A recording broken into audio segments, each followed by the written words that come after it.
Assalamualaikum warahmatullahi wabarakatuh. Hai teman-teman dan kakak-kakak sekalian, saya Siti Nurhalisa Novianti dengan NIM 25070150033. Nah, pada video kali ini saya akan mempresentasikan analisis lifespan development saya, di mana kita akan menelusuri perjalanan perkembangan saya dari masa prenatal hingga saya menginjak usia 12 tahun.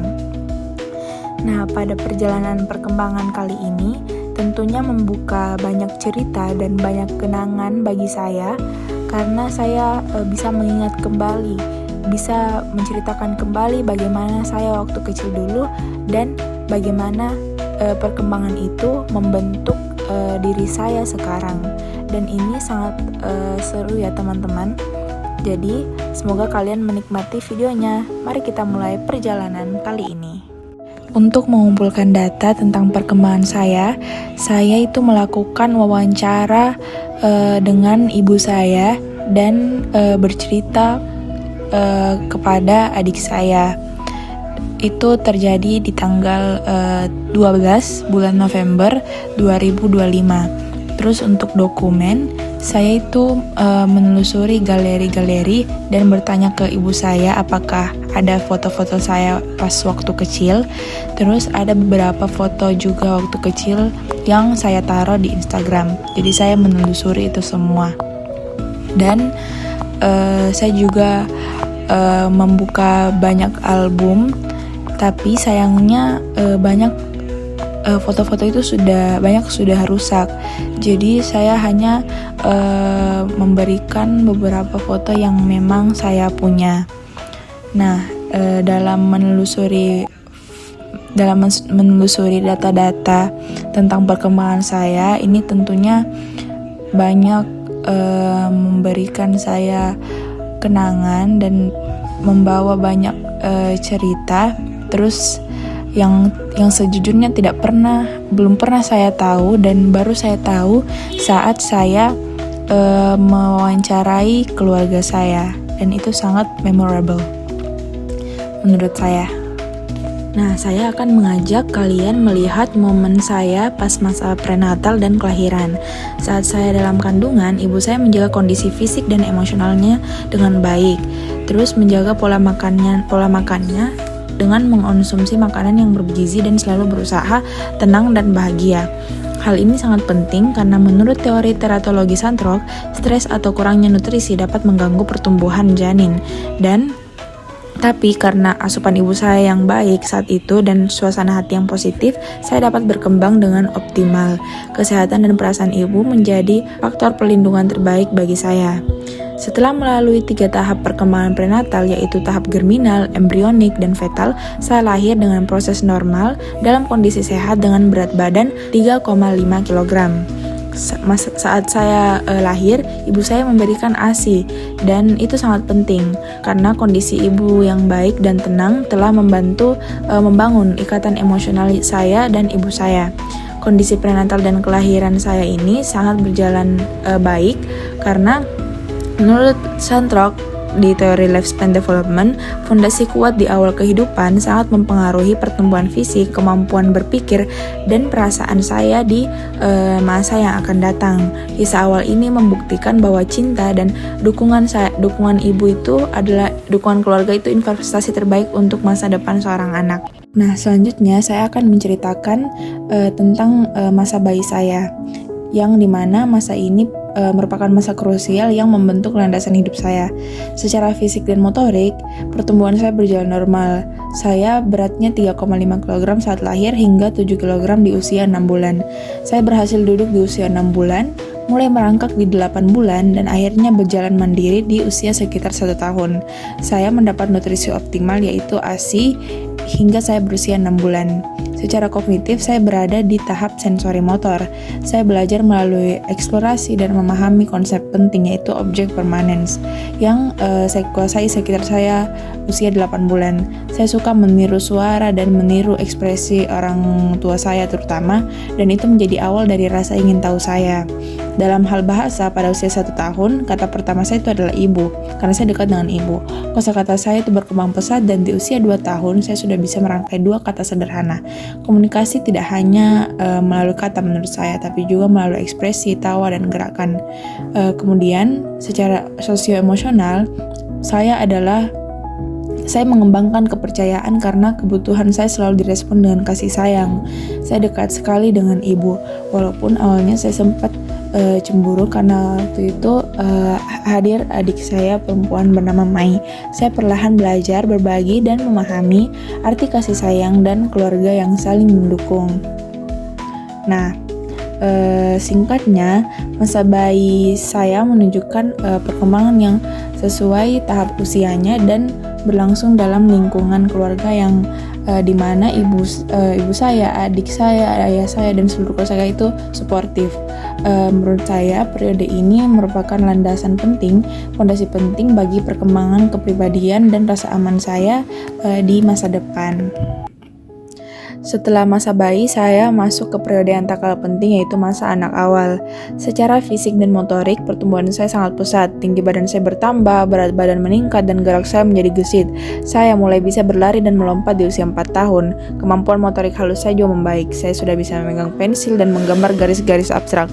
Saya mulai mandiri, bisa makan sendiri, terus coba latihan ke toilet dan berusaha memakai baju sendiri. Saya merasa bangga dan percaya diri setiap kali berhasil melakukan sesuatu sendiri. Dari segi kognitif, pada usia 4 tahun saya berada di tahap pra-operasional menurut Jan Piaget. Saya mulai berpikir dengan cara egosentris, yaitu berasumsi kalau orang lain merasakan hal yang sama seperti saya.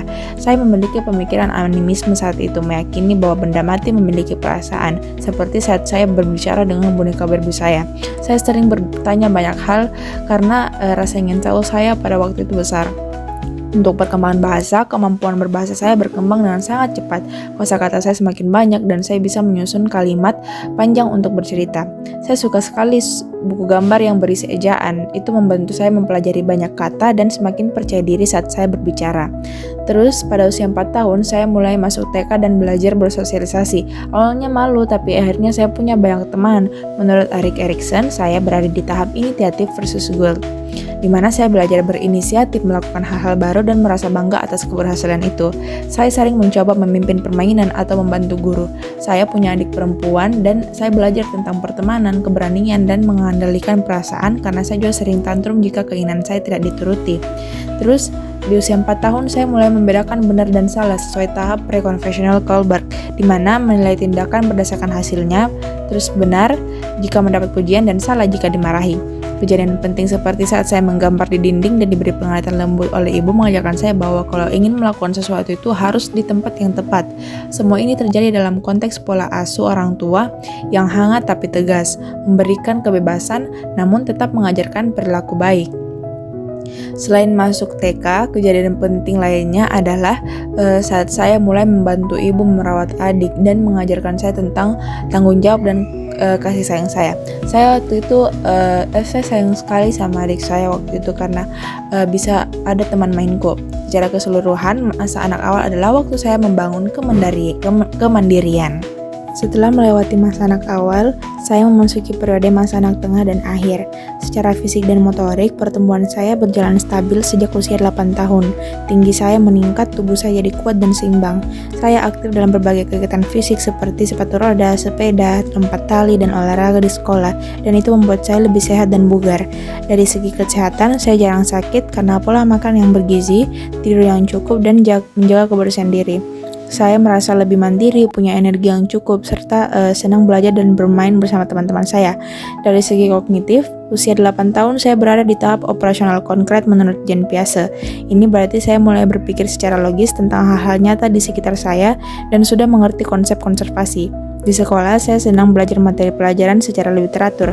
Mata pelajaran yang saya sukai itu adalah agama, karena guru saya menyampaikannya sangat menarik. Namun saya sempat mengalami sedikit kesulitan dalam pelajaran IPA dan matematika, terutama yang melibatkan perhitungan. Di luar sekolah, saya suka membaca komik karena imajinasi saya berkembang pesat. Saya juga belajar dengan mendengarkan penjelasan guru dan mencatat poin penting agar mudah diingat. Pada usia 11 tahun, kemampuan berkomunikasi saya terus berkembang. Saya bicara dengan jelas, menyampaikan pendapat, dan bercerita panjang dengan penuh percaya diri. Saya mulai menyukai membaca dan menulis. Buku favorit saya adalah komik Y, yang tidak hanya menghibur tapi juga menambah pengetahuan baru. Membaca dan menulis kini menjadi kegiatan yang saya nikmati, sekaligus membantu saya berpikir kreatif dan menambah wawasan. Dalam hal sosial emosional, saat usia 12 tahun saya berada di tahap industri versus inferiority menurut Erikson. Saya merasa diri saya itu adalah anak yang rajin dan kreatif. Saya senang melakukan hal-hal baru. Saya memiliki sahabat yang dekat dan tidak suka sendirian. Hubungan dengan guru dan keluarga saya baik. Mereka selalu memberi dukungan dan motivasi meski terkadang saya